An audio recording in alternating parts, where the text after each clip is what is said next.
It's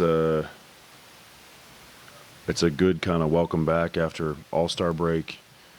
That's a really good team. They played obviously very physically tonight. I thought we were rusty in some areas. I think, especially early in the game, I don't think we shot the ball well. Free throws, little things like that, which are to be expected. But we talked about today in this game being about the possession battle, and they had 37 points off our turnovers, and they had 23 second chance points.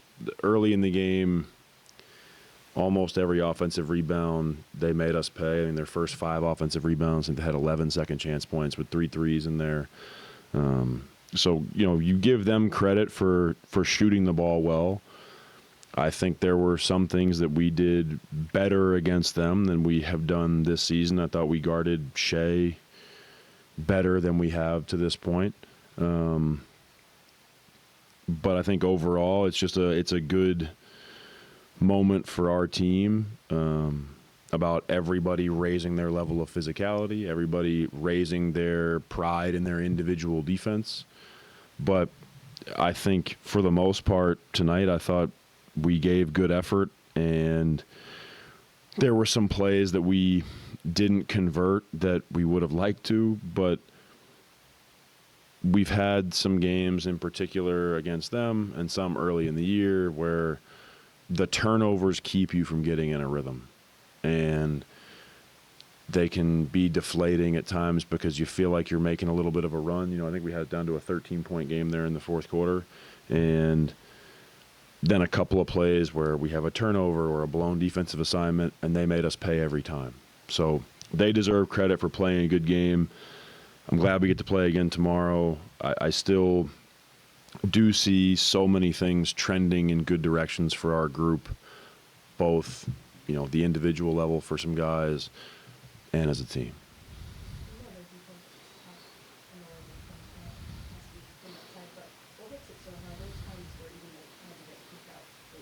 Mm-hmm. Mm-hmm.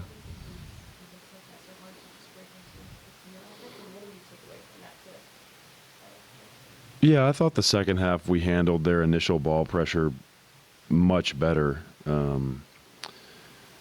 I think that's where you have to blur the lines between executing and playing basketball. And there's moments where, and I thought Zay in particular had some good moments in the second half. If they're going to pressure you at half court when we're trying to execute, sometimes the best thing you can do is just break that pressure with penetration. And I thought, Isaiah in particular had a couple where he really drove the ball hard downhill, found the weak side corner, and we missed.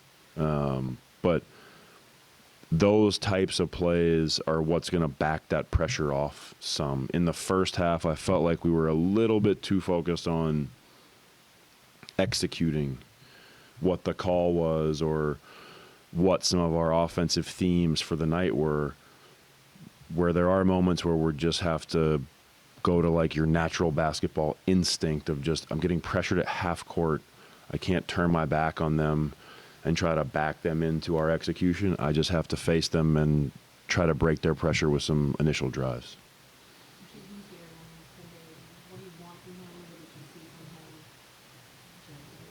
I want Jaden to play defense. I want him to be incredibly physical on the ball. And I think that for the most part he did that. I also want him to scramble defensively. I think both he and KJ showed moments of doing things that aren't a part of the scheme. When the play breaks down, it's just about scramble and decision making. You're at a numbers disadvantage and you have choices to make. But I'm really looking for Jaden in particular, because you asked about him, and KJ, to be good individual defenders and also sort of model what being a competitive defensive player looks like. I think both those guys have some very natural ability on that side of the ball. That's good for our group. Was the plan for KJ to kind of slowly work him up more minutes? that will depend on his play. He hadn't played in a while, so we felt like, that 15 to 16, 15 to 18 range was probably best, especially with us starting off with the back-to-back.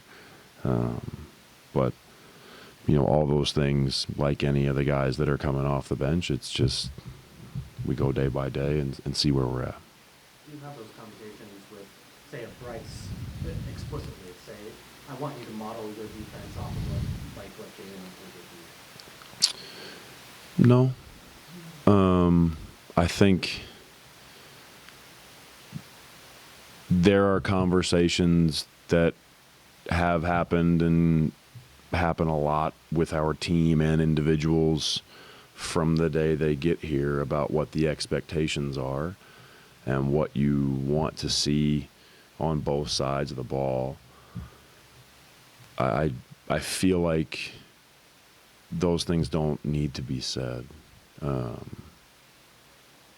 because the defense and some of the things on that side of the ball have been talked about so many times that I don't need to say, like, see how KJ does it. I think there's times where when you say things about KJ or a Jaden in practice or in the film session about, like, this is what a good blank looks like, you don't have to point at, like, each individual person and say, did you see that? That happens all the time in team film sessions. We try to show examples of things we want to correct, but I feel like the best way to learn is to also see examples of what it looks like when it's done properly. And so all of our guys, will find themselves in a film session where they are the person in a clip that needs to do something better. But I also feel like they're all in different moments, whether it's something offensively, defensively, they're all the person on the screen that we're all looking at saying, like, this is a good example of Bryce being the low man defensively. It's not about, like, making one person the example. Mm-hmm.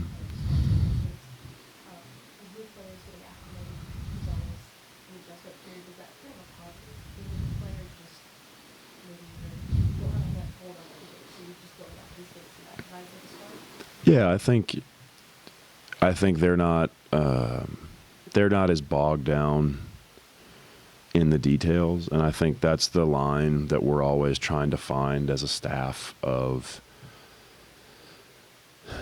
I'd like for KJ and Jaden to be a little bit more up to speed because that's going to help them.